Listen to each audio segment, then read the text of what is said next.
साधना सत्य की सदियों सद्भाव से, सत्य पथ है बताती सुगम राह में। निर्धन निर्बल को कोई सताए नहीं, आग होती गरीबों के ही आह में। ईश ने मानव तक तन जग में उत्तम दिया, एक श्रृगाल धर्म अपना खोई नहीं। जिसका रखवाला वो ऊपर वाला रहे, मारने वाला दुनिया में कोई नहीं।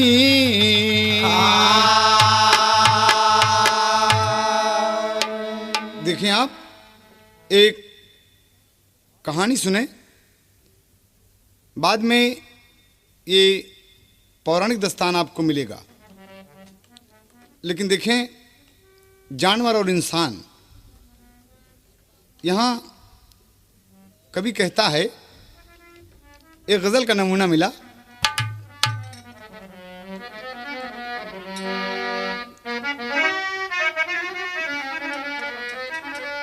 माया ठगनी के चक्कर में, माया ठगनी के चक्कर में इंसान धर्म को भूल गया, इंसान धर्म को भूल गया।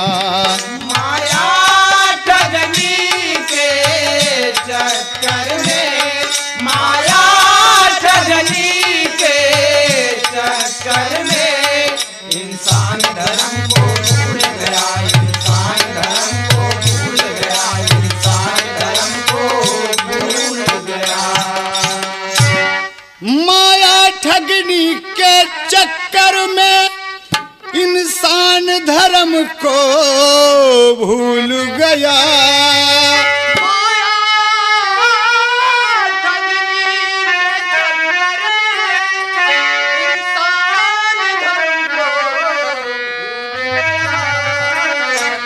वैभव दुनिया में पा करके, वैभव दुनिया में पा करके निज रंग रूप पे फूल गया, निज रंग रूप पे फूल गया। वैभव दुनिया में पा करके, वैभव दुनिया में पा करके निज रंग रूप पे भूल गया, निज रंग रूप पे भूल गया, निज रंग रूप पे भूल गया।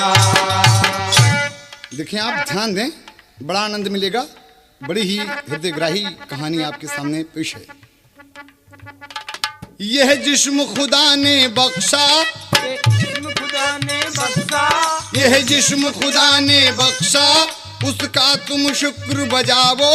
ईमान धर्म पहचानो, दुनिया में नाम कमाओ। ईमान धर्म पहचानो, दुनिया में नाम कमाओ। ईमान धर्म पहचानो, दुनिया में नाम कमाओ। कोई भेदभाव ना रखिए, कोई भेदभाव ना रखिए, कोई भेदभाव ना रखिए। सबको तुम गले लगाना, सबको तुम गले लगाना, सबको तुम गले लगाना। है फर्ज जो एक इंसान का हर वक्त तुमसे निभाना। है फर्ज जो इंसान का हर वक्त तुमसे निभाना। है फर्ज जो इंसान का हर वक्त तुमसे निभाना। ईमान धर्म सच्चाई से जो शख्स यहाँ से चला गया, इंसान धर्म सच्चाई है, जो शख्स यहाँ से चला गया। मालिक के कदमों में पहुँचा, मालिक के कदमों में पहुँचा और स्वर्ग में झूला झूल गया, और स्वर्ग में झूला झूल गया। मालिक के कदमों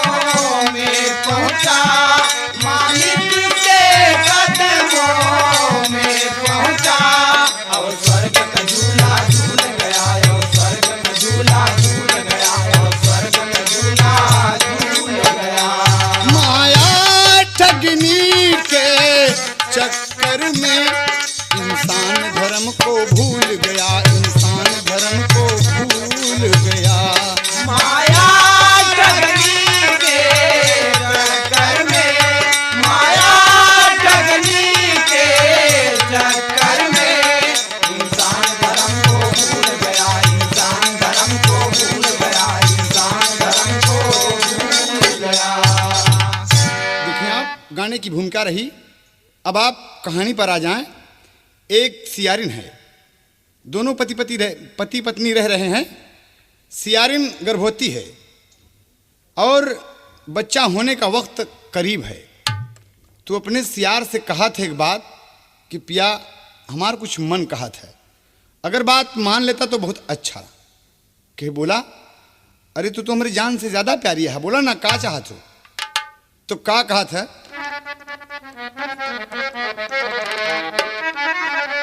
तर्ज है, आओ खेलें सखी री खिलवाड़ पिताजी के गुलशन में।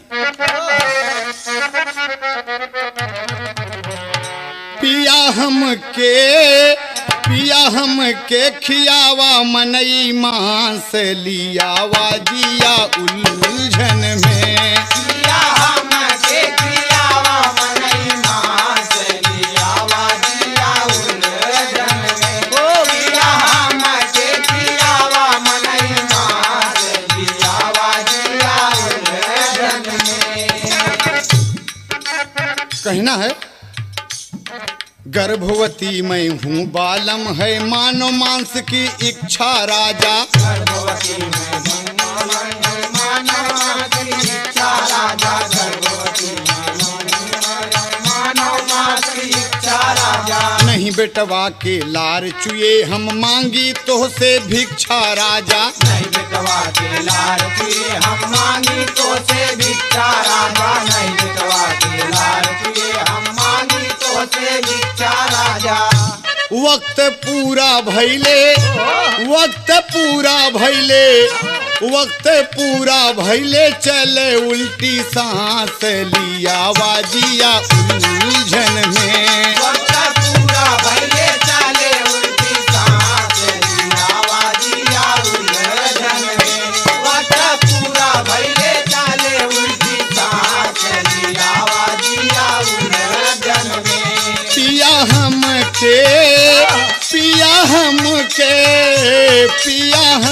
के पियावा मनई मांस लियावा जिया उलझन में। ओ पिया हम के खियावा मनई मांस लियावा जिया उलझन में। पिया हम के खियावा मनई मांस लियावा जिया उलझन में।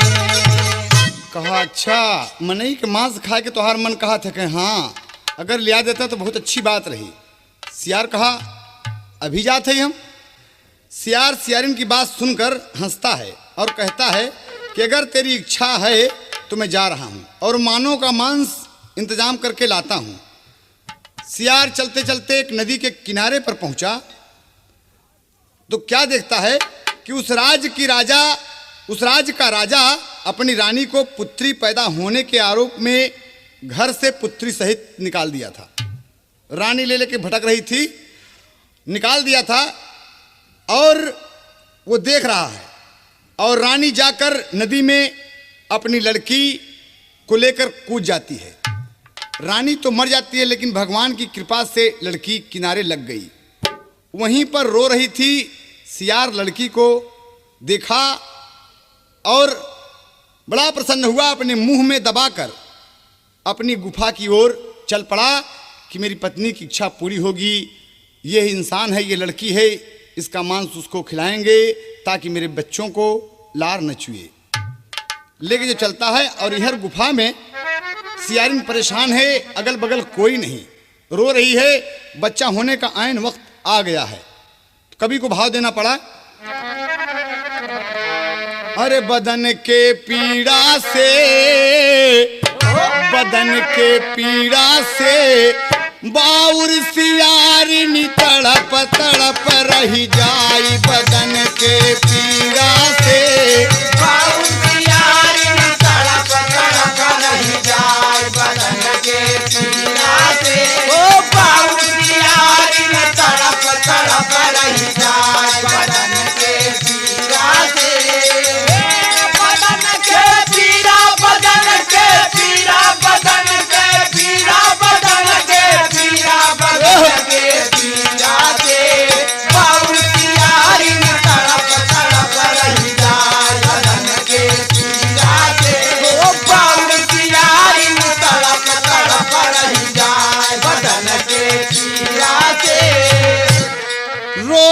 अपने पिया के बुलावई कोई नहीं सहारा।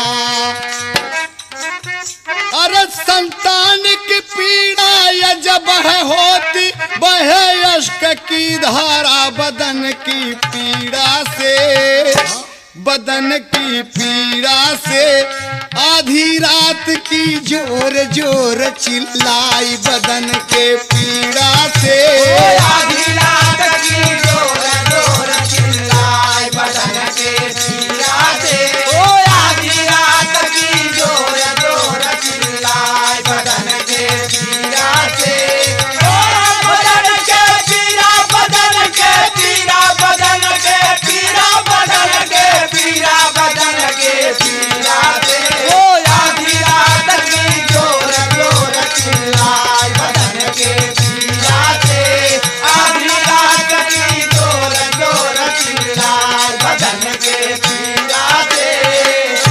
देखे चिल्ला रही है, कोई सहारा देने वाला उसको नहीं है। परेशान सियारिन रो रही है। अरे बाप रे, बच्चा होने में कितना दर्द होता है। एक जानवर महसूस कर रहा है कि भगवान मेरी नई जिंदगी होगी, हे दुनिया के मालिक जल्दी इस नर्क से हमें उबार दे। और इधर देखिए भगवान को याद करती है। ईश्वर की भई कृपा उदर से दो बच्चों को जाया, ईश्वर की भई कृपा उदर से दो बच्चों को जाया। इधर सियारिन बेहोश भैली, उधर सिया रवाया, बदन की पीड़ा से, बदन की पीड़ा से चारी उवरिया देखे नजर घुमाई, बदन के पीड़ा से चारी उवरिया देखे नजर घुमाई, बदन के पीड़ा से, चारी उवरिया देखे नजर घुमाई, बदन के पीड़ा से, ए बदन के पीड़ा, बदन के पीड़ा, बदन के पीड़ा, बदन के पीड़ा, बदन के पीड़ा से चारी उवरिया देखे नजर घुमाई, बदन के पीड़ा से चारी उवरिया देखे नजर घुमाई, बदन के पीड़ा से। कहाँ गई हो? बच्ची वहीं पे उतार दिया, बच्ची रख दिया और गुफा के चारों तरफ देखता कि सियारिन हमार कहाँ गई, कहाँ गई हो? सियारिन बेहोश पड़ी है और देखे जब गुफा के अंदर तो रे बप्पा रे, दुई बच्चा पैदा और सियारिन बेहोश है। बुला सियार घबरा गया कि कहीं हमारी पत्नी मर तो नहीं गई, और जल्दी से मुंह लगा के ओके जब देखे तो सांस आवत रहा है, सांस आवत रहा है और झकझोरा उसे। तो जब ओके होश आए कहीं पागल नहीं तो, अरे का देखत है, मनई मान से जल्दी खा। तो सियारिन उड़ गई और लगी हंसे, कहे पिया अरे अब तो सब बेकार है, जौने बदे हम मनई मांस मंगाए वो काम तो हो गई ले। कहन का भा? कहन घरे में गुना गुनावा बजे, अरे घरे में गुना गुनावा बजे, सावन बरसा ए बादल गरजा, सावन बरसा दुईठी बुनावा, घरे में गुना गुनावा बजे।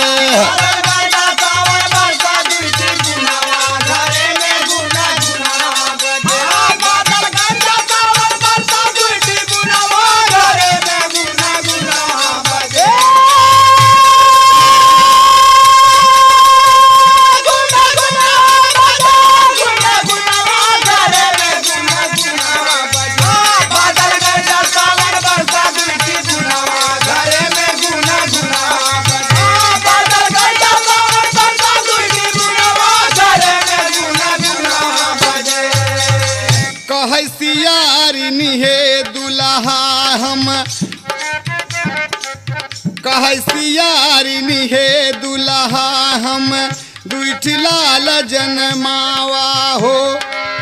खड़े खड़े तब सियार बोला मन ईमान सलियावा हो। गर्भ की इच्छा पूर हो गई अब जिन धर्म गवावा हो। घरी धुई घरी आराम कई के कन्या फिर पहुँचावा हो। घड़ी दुई घड़ी आराम करके कन्या फिर पहुँचावा हो। घड़ी दुई घड़ी आराम करके कन्या फिर पहुँचावा हो।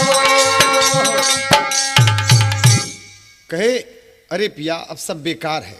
कहे हम ले आए हैं, अरे एक सुंदर लड़की ऊपर है, अरे खाले जी भर के कहना बेकार है। गई देखा था, कहें पिया एके आप पहुँचाई दे, ई जेकर बिटियाया ओके दे दे। अरे पीड़ा महतारी का आप नहीं समझ सकते। अरे बप्पा रे हमका आज मालूम भवा ये पहले उठी के जो दो लड़कियाँ पैदा भन के कितना दर्द होता है। पिया ये जेकर बच्चियाँ पहुँचाए, कहीं नदी के किनारे मिली है, ये नदी के किनारे मिली, एक उठा के हम ले आए। अब बोला कहीं इसको ले जाकर आप गांव में छोड़ दीजिए, कोई पा जाएगा उसका भला होगा। कहन वाह, सियार को क्रोध आ गया, कहा था, चटक के बोला सियार ये का के जाई लौटावई। अरे छोड़ गुफाना जाब गांव में कुकुरन से चितवावई हो। घरे में घूमे गुनवा बजे, अरे घुमावई नयन सियरवा के चढ़ गवा जनुनवा। घरे में घूमे गुनवा बजे।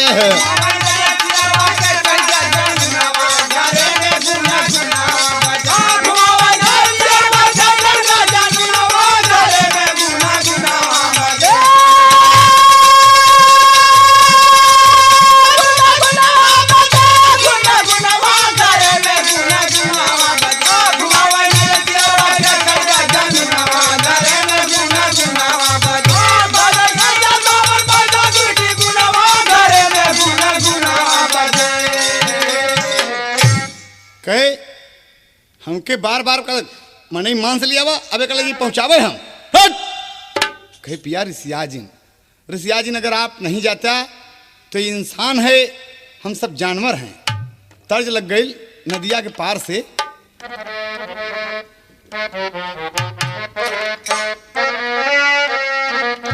सियारिन हंस हंस के बोला कि कहीं सुना, अरे तू तो हमार पिया है। अरे जब ले आए है इंसान का हमारे पास तो हम तो जानवर है पिया। माँ की ममता हम समझत है। का कहा था, अब तो बेटी रहेगी मेरे साथ, अब तो बेटी रहेगी मेरे साथ। ए हंसी हंसी सियरिनी कहे सियरा से,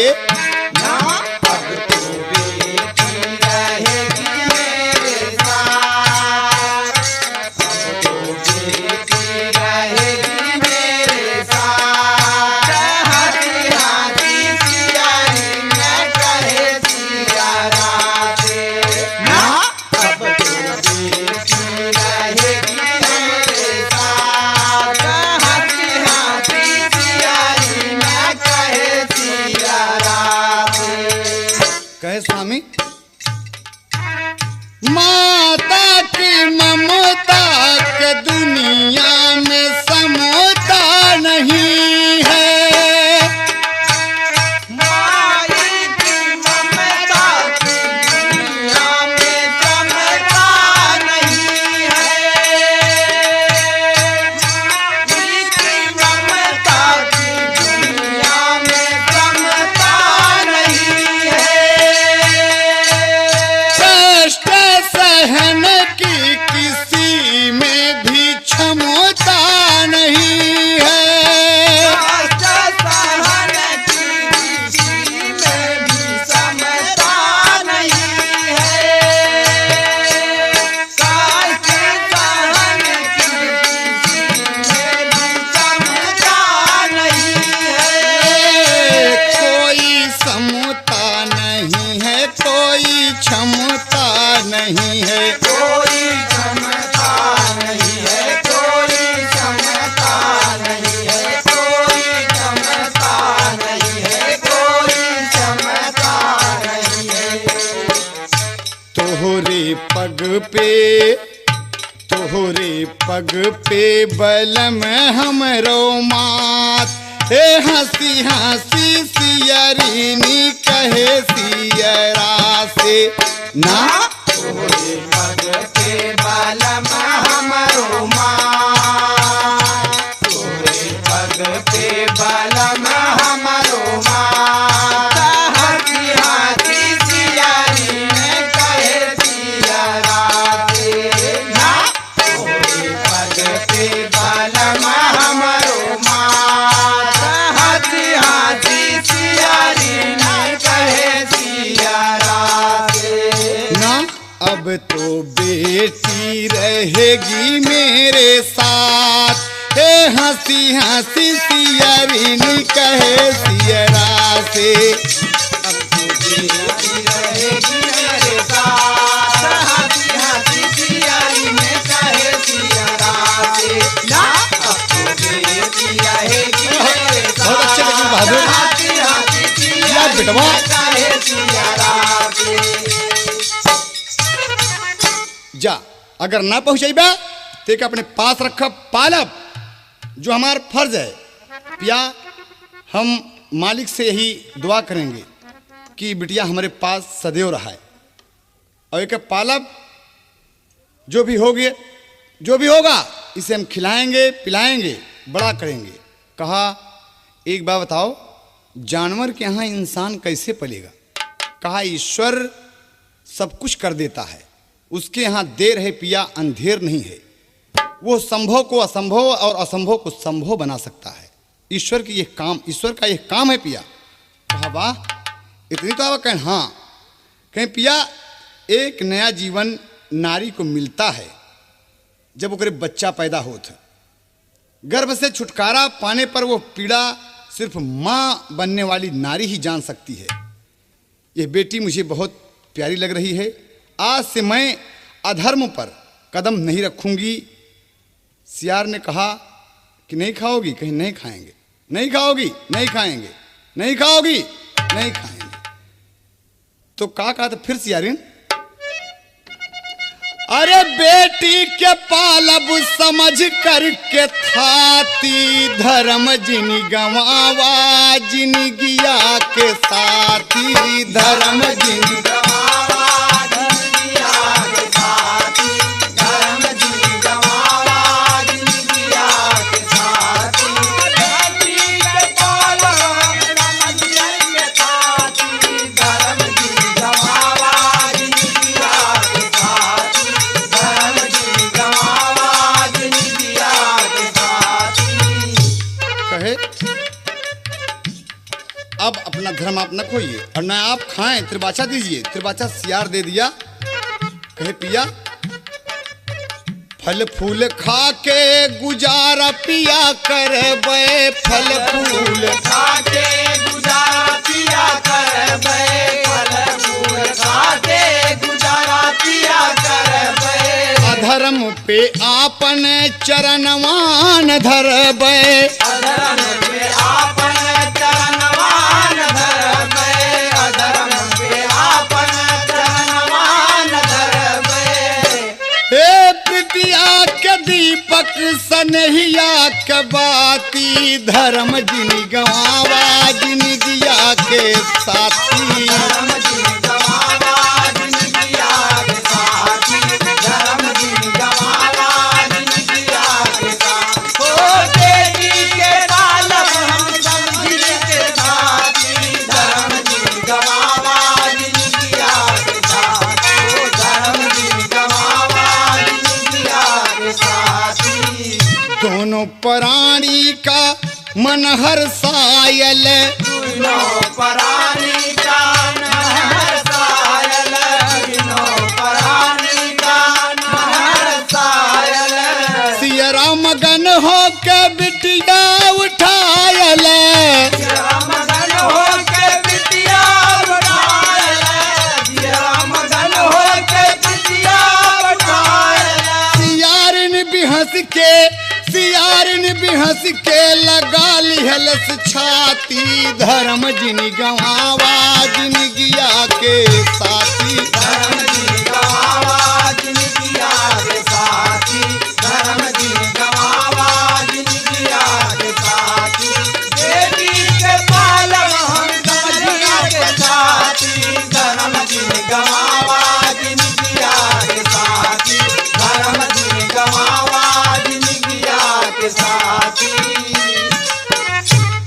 कहे कि ठीक है, अगर दोनों प्राणी की इच्छा है तो कोई बात नहीं है।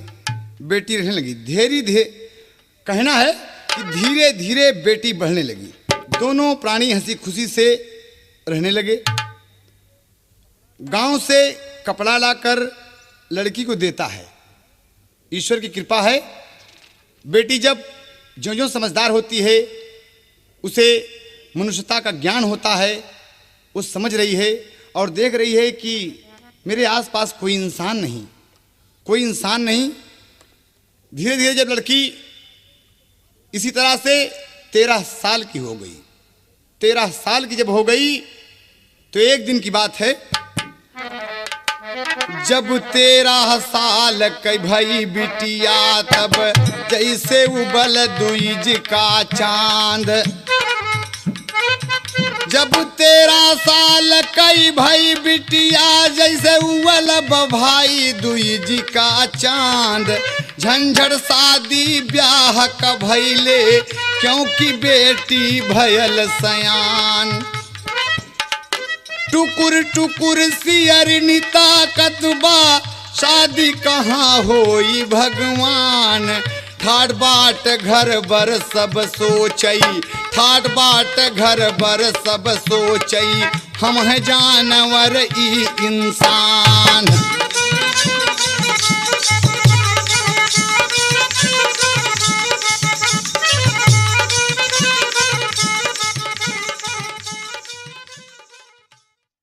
सोच रही है कि घर बर सब कुछ ठीक होना चाहिए।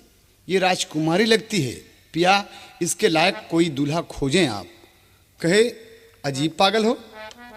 सियार कहता है, वो पूछता है कि इसकी शादी कहाँ होगी। बोला अपने बिरादरी में। कहा वाह वाह वाह वाह, अपने बिरादरी में? ना ना ना। सियारिन बोली ये सियार नहीं है, जानवर नहीं, इंसान है। इंसान की शादी इंसान से होती है। पिया एक बात सुने हम। कहे ठीक है, अगर तुम कहती हो तो मैं एक बात बताता हूं। कहता है ढांढस दे के सियार बोला धीर धरा है रानी। ढांढस धर के सियार बोला धीर धरा है रानी। अरे ढांढस धरा हृदय के अंदर बिटिया भइल सयानी हो। अरे घरे में घुन घुनवा बजे, अरे पानी बहे नैन से भयल यार दुनवा। घरे में घुन घुनवा बजे, पानी बहे नैन से बहे नैन का गुनवा। घरे में गुना गुनवा बजे, पानी बहे नैन से बहे नैन का गुनवा। घरे में गुना गुनवा बजे।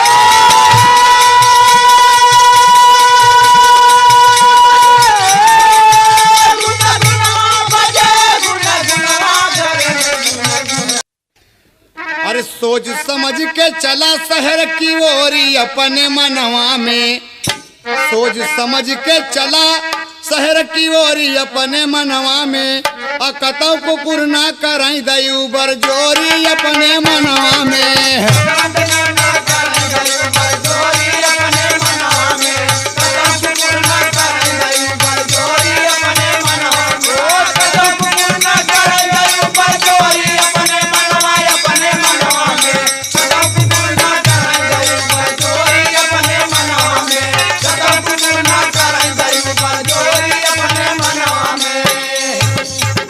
दिन की जाब खदे राजा बई ना बनी है मोर काम हो। राह चलब अब आराम कई के जब हो जई है शाम हो। चला जा रहा है नगर नगर नगर नगर डगर डगर, परेशान है, खोजता है कहाँ जाऊं।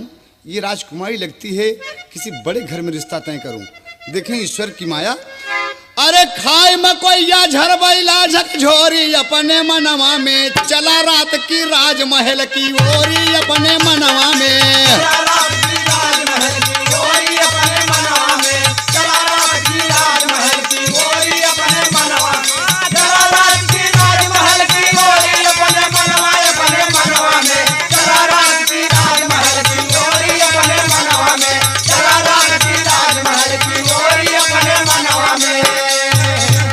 कंचनपुर में पहुंचता है। राजा कंचन के राजमहल के प्रांगण में जब पहुंच गया, द्वारपाल से कहता है कि अपने महाराज को बुलाओ। रात को जगाया द्वारपाल के साहब, एक जानवर सियार आया है आपको बुला रहा है। राजा सोचे कि अरे सियार अचानक उठकर आए, और सियार जब देखा तो क्या कहता है, जंगल के राजा सियार का लो राजन प्रणाम, एक मुसीबत सर पे आई बना दीजिए काम। कहा बोला क्या काम है? देखिए आप दुल्हा गंगा पार में सियार का तो हुजूर एक काम है, हमने इंसान को पाला, हमने इंसान को पाला, अब चिंता है ससुराल की, बेटी सयानी कुमारी 13 साल की, बेटी सयानी कुमारी 13 साल की, बेटी सयानी कुमारी 13 साल की। हमने इंसान को पाला, हमने इंसान को पाला, अब चिंता है ससुराल की, बेटी सयानी कुमारी 13 साल की, बेटी सयानी कुमारी 13 साल की, बेटी सयानी कुमारी 13 साल। वो हमने इंसान को पाला, हमने इंसान को पाला, अब चिंता है ससुराल की, बेटी सयानी कुमारी 13 साल की, बेटी सयानी कुमारी 13 साल की। आपके राजन हुई एक ही ललनवा, बेटी संग शादी कैदा माना मोर कहनवा, ओ बेटी संग शादी कैदा माना मोर कहनवा, ओ बेटी संग शादी कैदा माना मोर कहनवा। हम खुद लेकर आएंगे, हम खुद लेकर आएंगे, निपराज महल में पाल की, बेटी सयानी कुमारी 13 साल की, बेटी सयानी कुमारी 13 साल की, बेटी सयानी कुमारी 13 साल की। हम खुद लेकर आएंगे, हम खुद लेकर आएंगे, राजमहल में पाल की, बेटी सयानी कुमारी 13 साल की, बेटी सयानी कुमारी 13 साल की।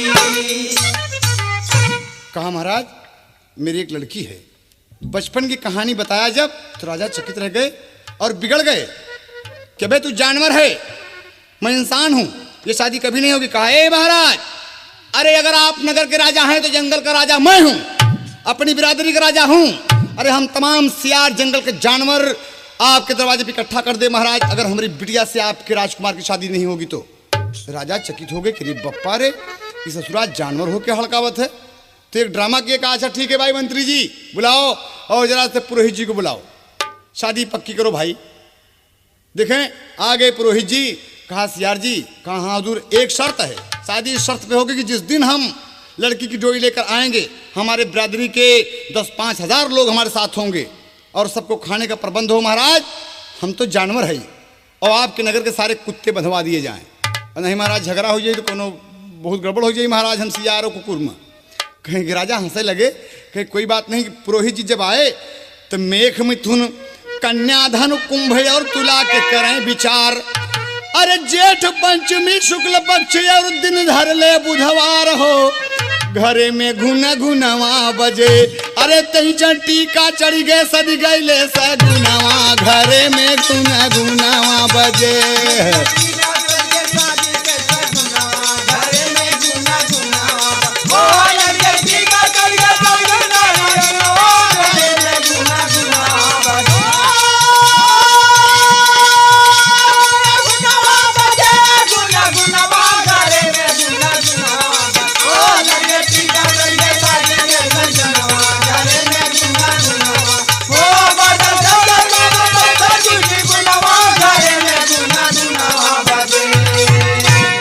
और टीका चढ़ा दिया।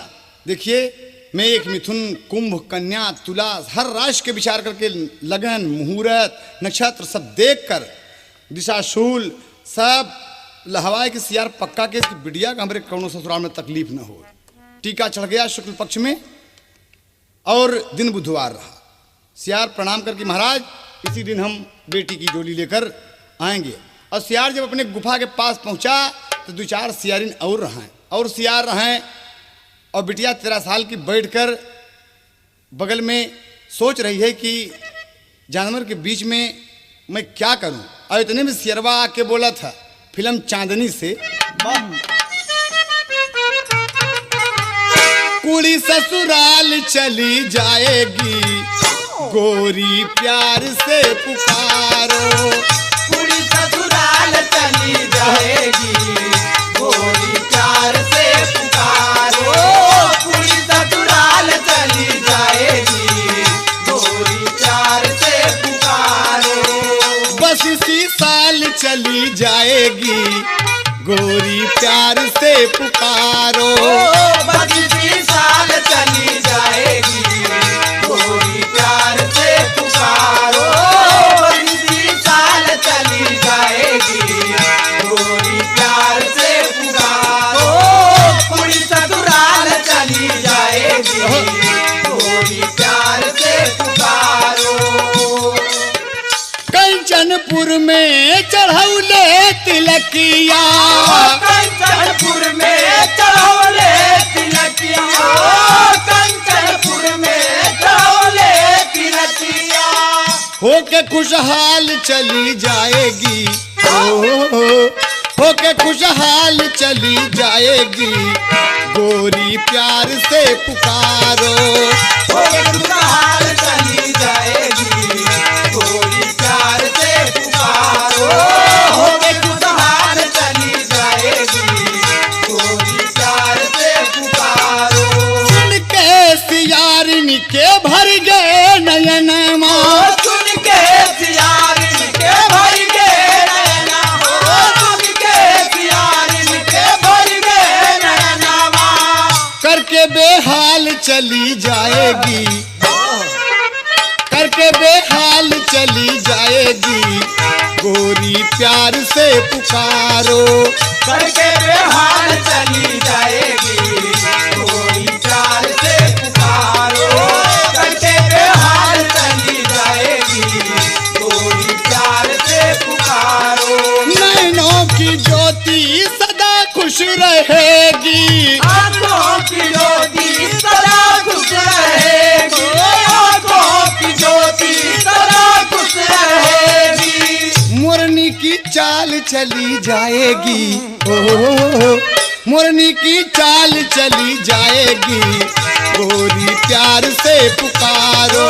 मोरनी की चाल चली जाएगी गोरी प्यार से पुकारो। मोरनी की चाल चली जाएगी गोरी प्यार से पुकारो।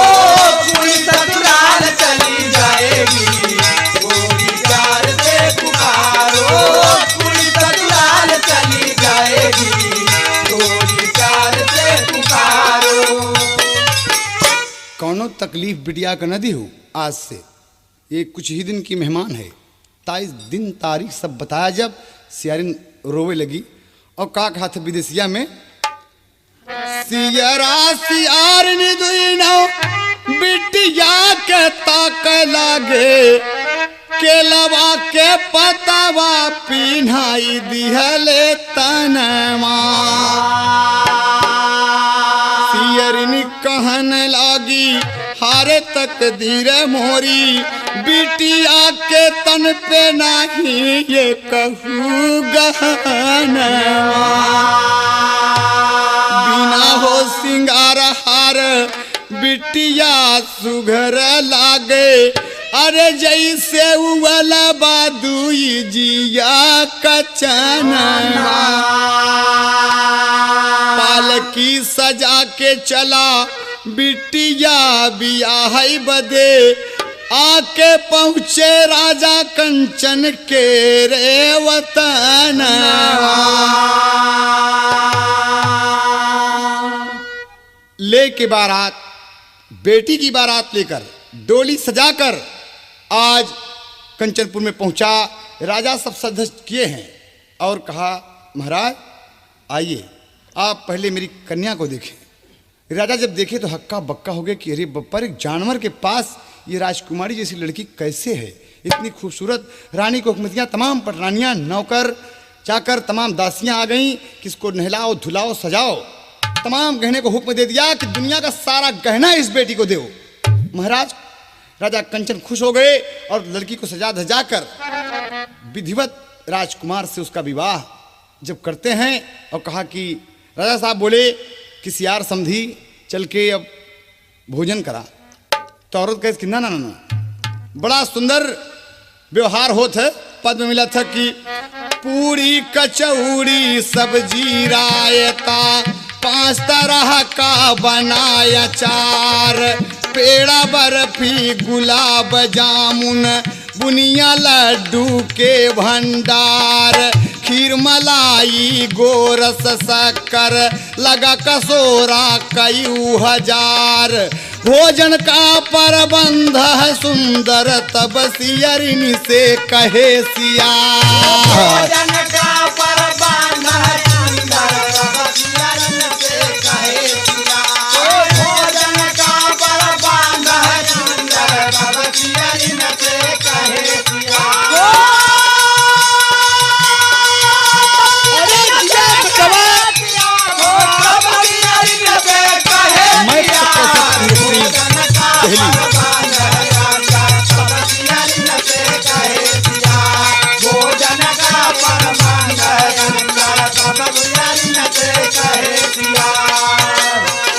तमाम मेवा मिष्ठान पूरी कचौड़ी सोहारी देख के ओकरे मन में उमड़ी के कही कि ना ना ना, यहाँ व्रत है, यहाँ भूखे हमने पाव पूजे हैं, हम कन्यादान किए है, एक को कुछ छुए नहीं यहाँ पर। कहने रे कसम से ऐसा सुंदर भोजन जिंदगी में ना पैबे, अरे अब तो बिटिया ब्याह उठी हम बैठ प्रेम से खैबै हो घरे में गुने गुनवा बजे। अब तो देखा भाई ब्याह दिए, अब ब्याह दिए, अब हमका खा दिया, लड़की के शादी हो गए। कहे रे अरे जैबै लौट भवन का होई है जीवन सुनावा घरे में गुना गुनावा बजे।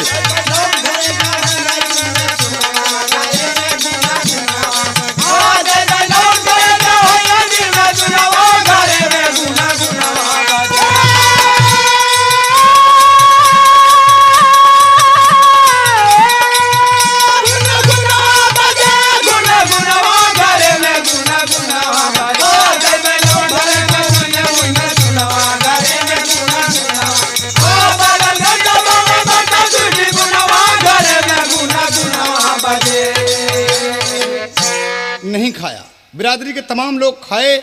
कहा कोई बात नहीं, अगर हम कन्यादान किए हैं तो जानवर हैं, हम मानव धर्म निभाएंगे। एक तिनका नहीं छुआ और चलने की जब तैयारी करता है तो कहता है महाराज ये हम बिटिया आपकी सौंप दिन सरकार, 13-14 साल तो हम संभाल के रखे हुजूर, अब आपकी लड़की है, ये आपकी बेटी समान है हुजूर, इसे पालना इसे सिखाना। एक एक कौनो गुणसहूर नहीं मालूम है कि इंसानियत किसे कहते हैं, इसे नहीं मालूम है। इसे जब आप सिखाएंगे अपने माहौल में। कहा नहीं नहीं आप चिंता न करें, ये मेरी बेटी समान है, विधिवत स्वागत इसका होगा इस घर में। जब चलने लगे दोनों प्राणी तो बिटिया आके रोवे लगी, सामने खड़ी होके गहने में सज धज एकदम देख के, तो लाल दुपट्टा मलमल के तज लगा था। रो न बेटी रो ना, हम तो जानवर हैं। कहता है सियार खुश रहना मेरी लाडली, तुम ससुराल में रह के, हम तो गरीबी में हृदय से तुमको दुआएं देते हैं, तुमको दुआएं देते हैं।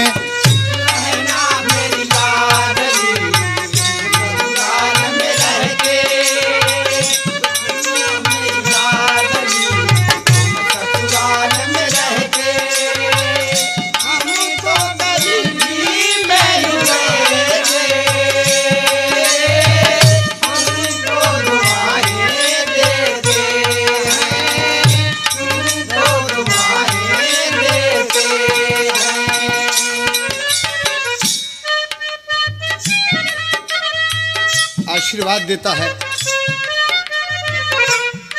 वह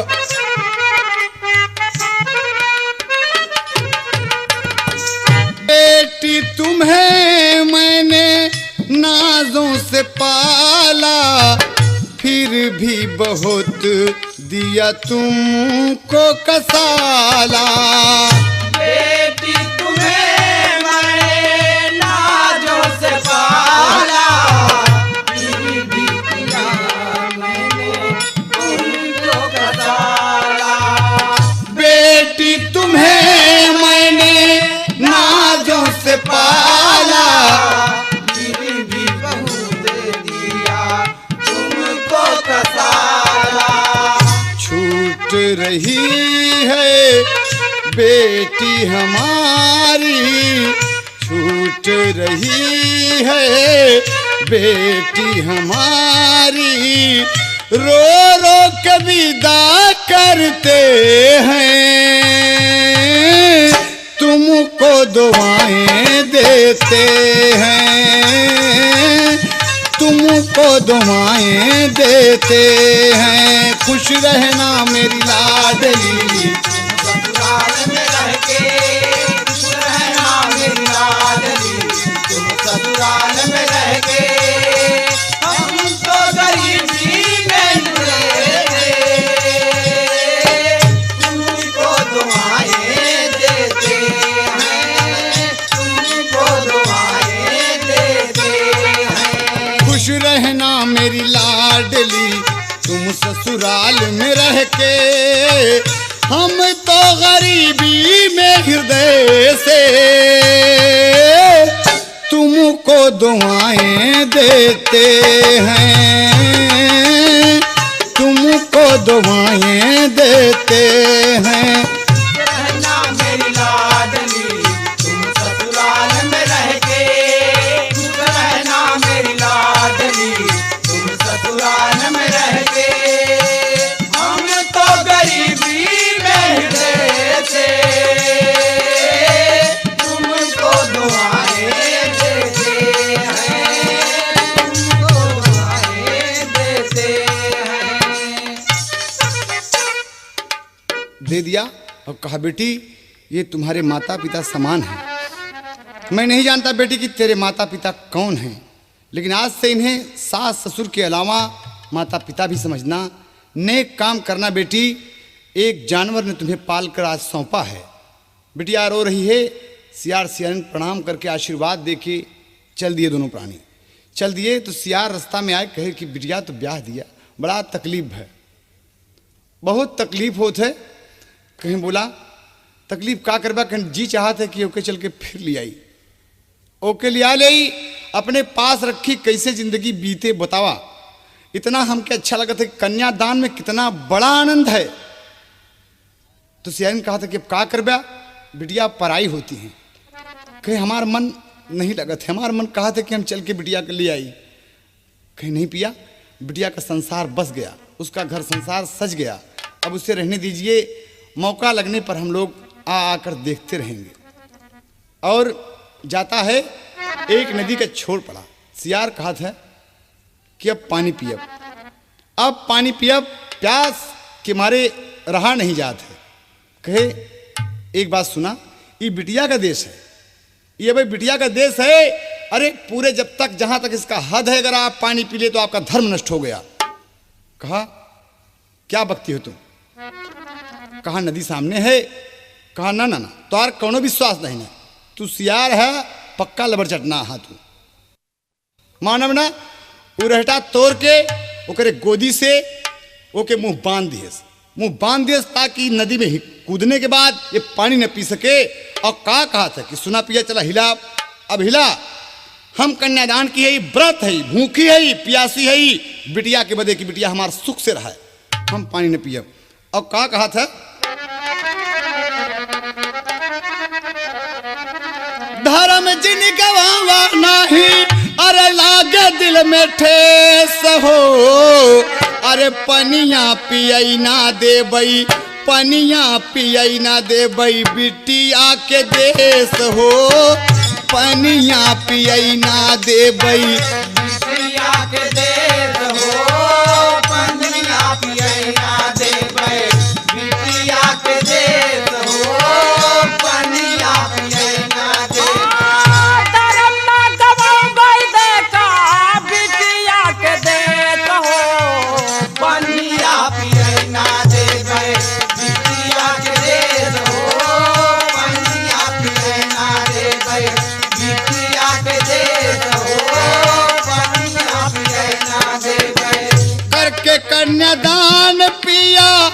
भैल लौटानी कैके कन्यादान पिया भैले लौटानी कैके कन्यादान पिया भैले लौटानी रहबै खुशी से घर में तू ना हो परानी रहबै खुशी से घर में दूल्हा हो परानी रहबै खुशी से घर में दूल्हा हो परानी बतिया न मनबे होए हम कबड़ कलेस हो पानिया पियई ना देबै बिटिया के देश हो पानिया पियई ना देबै।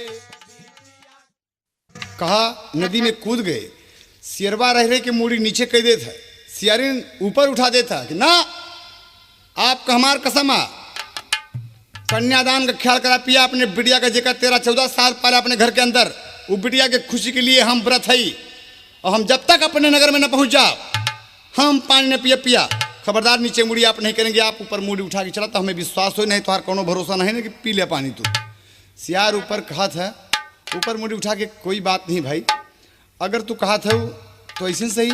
ऊपर मुड़ी करके तैरता हुआ नदी पार करा था तो का कहा था, भूखिया पियासिया से व्याकुल सियारावा भूखिया पियासिया से व्याकुल सियारावा भूखिया पियासिया से व्याकुल सियारावा अब तो बिना पानी के निकले जियारावा अब तो बिना पानी के निकल जियारावा अब तो बिना पानी के निकल जियारावा जीवन चला जाए बोला बची शेष हो पानिया न पियई देबै बिटिया के देश हो पानिया न पियई बिटिया के देश हो पानिया न पियई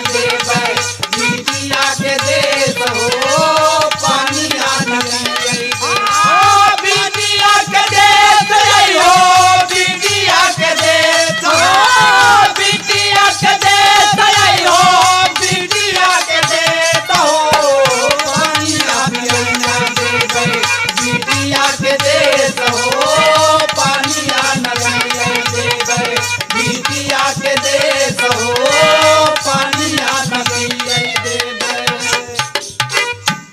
बस इतने में दोनों प्राणी पार उतर गए और तड़पत है सियार, रास्ता नहीं चला जा, गिर पड़त है, गिर जाता है सियार। सियार ने उठा तो पिया तनिक धीरा रखा थोड़ी दूर और रह गया है, बस 1 मील और चला पिया अपन देश मिल जाई। प्रेम से पानी पिया खाया सब कुछ किया पिया, कहे अब हमसे चला नहीं जाता।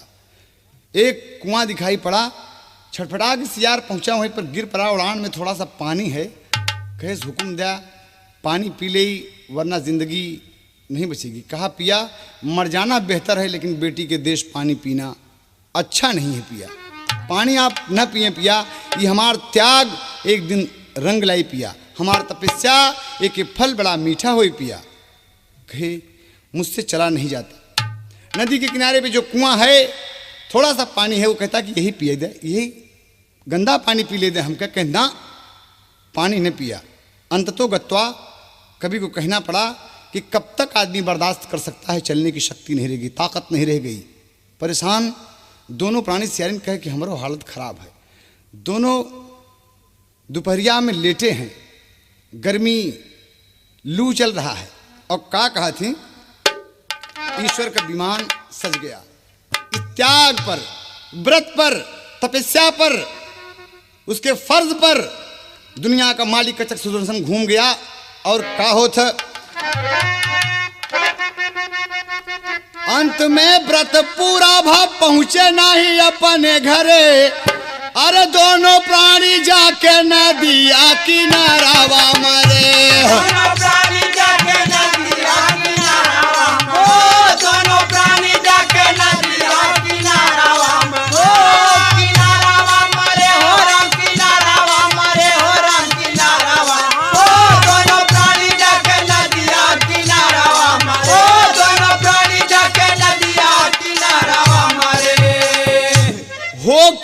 सियार जानवर की हलस कन्यादान हो। भगवान का विमान स्वर्ग में ले गया। अरे हम सब मानव तन पा करके भूल गए फरमान हो। जेकरे पास बात सच्चाई वो से दुनिया डरे। अगला प्रभाव होता है, क्या करते हैं भगवान? सियार जब मर जाता है तो दूसरे जन्म में सियार पायस मानव का अवतार हो। अरे राजा सगर भय पैदा भय बेटवा 60,000 हो। अरे मालिक खुशियन से राजा जी के झोलिया भरे, दोनों प्राणी जाके नदिया किनारावा मरे। दोनों प्राणी जाके नदिया किनारावा मरे, दोनों प्राणी जाके नदिया किनारावा मरे।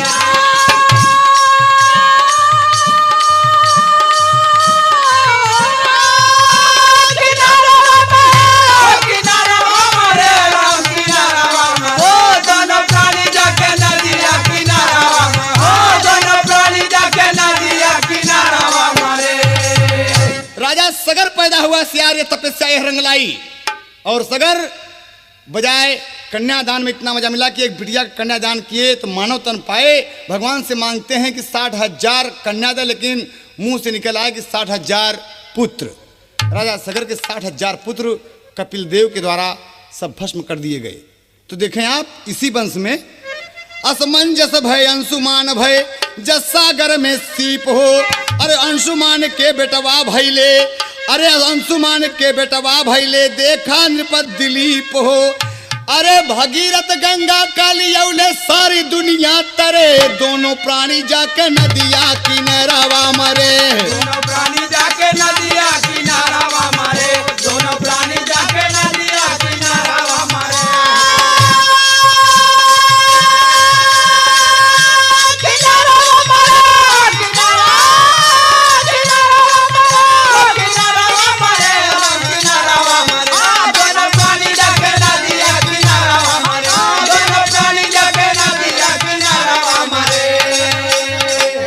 भगीरथ किसी खानदान में हुए, गंगा को लाए, आज दुनिया तर जाती है उनमें स्नान करके। तो कवि को अंतिम भाव देना पड़ा कि सच्चाई संतोष का फल मीठा जाने संसार। अरे भुल्लुर दादा स्वर्ग गए व्याकुल भय राम आधार हो। घरे में गुन गुनवा बजे, अरे हैदर अली लगावई भाई दुश्मन के चुनवा। घरे में